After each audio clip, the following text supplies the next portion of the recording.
এই ছাত্র নেতৃবৃন্দ যা করছে আপনারা গোয়েন্দা সংস্থার প্রতিবেদন থেকে সেটি যদি জানতে পারবেন সেটি আপনাদের গা শিউরে উঠবে। আমরা শেখ হাসিনাকে বলেছিলাম যে সরকারের থেকে দলীয় সরকার অধীনে শেখ হাসিনা নির্বাচন করতে চেয়েছিল, সেটি রুখে দেওয়ার জন্য আমরা আন্দোলন সংগ্রাম করেছিলাম। কারণ সরকারের থেকে সে নির্বাচন করলে তো নির্বাচনকে প্রভাবিত করবে। এখন এই সরকারের উপদেষ্টা থেকে যদি তারা দল গঠন করে তাহলে তো এইটা সরকারি দল হবে। তাহলে আওয়ামী লীগের মধ্যে এই সরকারি দলের মধ্যে পার্থক্যটা কোথায়? গণ অভ্যুত্থানকে যেভাবে গুটি কয়েক ব্যক্তিকেন্দ্রিক গ্লোরিফাই করা হচ্ছে কিংবা কাউকে বিশেষভাবে ক্রেডিট দেওয়া হচ্ছে, সেটা তো বাস্তবতা না।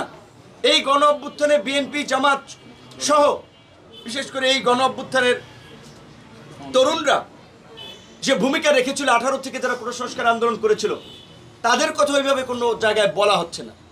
এখন সরকারে আছে, সরকার উপদেষ্টা হয়ে তারা সরকার ব্যবসা বাণিজ্য সব কিছু নিয়ন্ত্রণ করছে, গণমাধ্যমকে নির্দেশনা দিচ্ছে এইভাবে খবর দেখাবেন, এইভাবে প্রচার করবেন, তারা প্রচার করছে। আওয়ামী মাফিয়া দুর্বৃত্তদের সাথে রাতের অন্ধকারে মিটিং করা হচ্ছে, তাদেরকে পুনর্বাসনের জন্য আশ্বস্ত করা হচ্ছে, আমলাতন্ত্র থেকে শুরু করে রাজনীতি সব জায়গায়। এগুলো তো আমরা মেনে নিতে পারি না। শুধুমাত্র বিএনপি একটা বড় রাজনৈতিক দল, বিএনপির অনেক ঘটনা, দু একটি ঘটনা বাইরে আসায় আমরা শুধু বিএনপিকে সমালোচনা করছি। এই ছাত্র নেতৃবৃন্দ যা করছে আপনারা গোয়েন্দা সংস্থার প্রতিবেদন থেকে সেটি যদি জানতে পারবেন সেটি আপনাদের গা শিউরে উঠবে।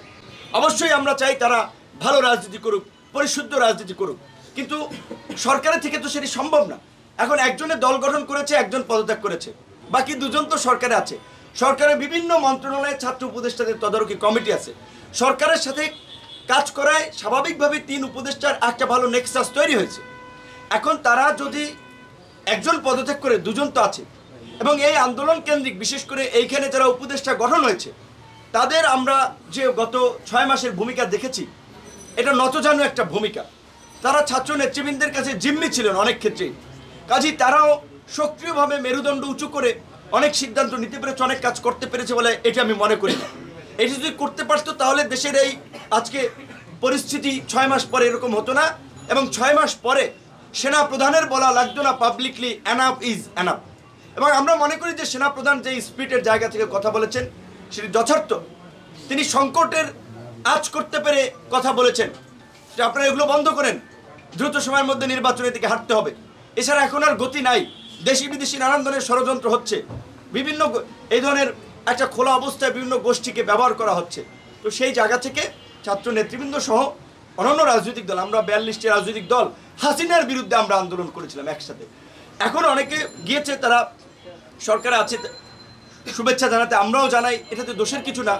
তবে আমরা মনে করি যে তাদের সরকার থেকে বেরিয়ে একটা সংগ্রামের মধ্যে দিয়ে গণ অধিকার পরিষদের তরুণরা যেভাবে 7-8 বছর উঠে এসেছে সেইভাবে তৈরি হওয়া দরকার। এখন তারা যদি, আমরা যেটা আওয়ামী লীগের আমলে বলেছিলাম না, আমাদেরকে কোটি কোটি টাকার অফার দেওয়া হয়েছে, সিটের অফার দেওয়া হয়েছিল, আমরা যাইনি সেখানে। যখন ওই জেনারেল ইব্রাহিম সাহেব কিংবা আপনার ওই শাহজাহান ওমরের মতো লোকেরা গিয়েছে, তখন আমরা বলেছিলাম যে শেখ হাসিনার সরকার রাজনীতিতে কোরবানির গরু, কোরবানির পশুর মতো কেনা বেচা করছে।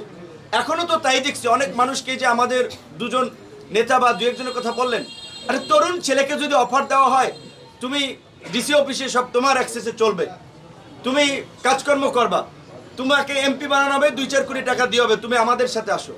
সরকারের পক্ষ থেকে যদি এই অফার দেওয়া হয় তাহলে তো তারা যাবে। যারা গিয়েছে তারা আবার ফিরে আসবে, অতীতেও যারা গিয়েছে তারা অনেক এসেছে। গণ অধিকার পরিষদ হাওয়ার উপরে কোনো তৈরি হওয়া দল না, রাজপথের ধারাবাহিক আন্দোলন সংগ্রামের মধ্যে দিয়ে জন আকাঙ্ক্ষার ভিত্তিতে তৈরি হওয়া দল, যেই দলের ত্যাগ অনেক রয়েছে এবং একটা প্রতিকূল সময় তারা তৈরি হয়েছে। কাজে এই দল আছে, থাকবে, এবং ভবিষ্যতে এই দলই বাংলাদেশকে ইনশাল্লাহ নেতৃত্ব দেবে। সবাই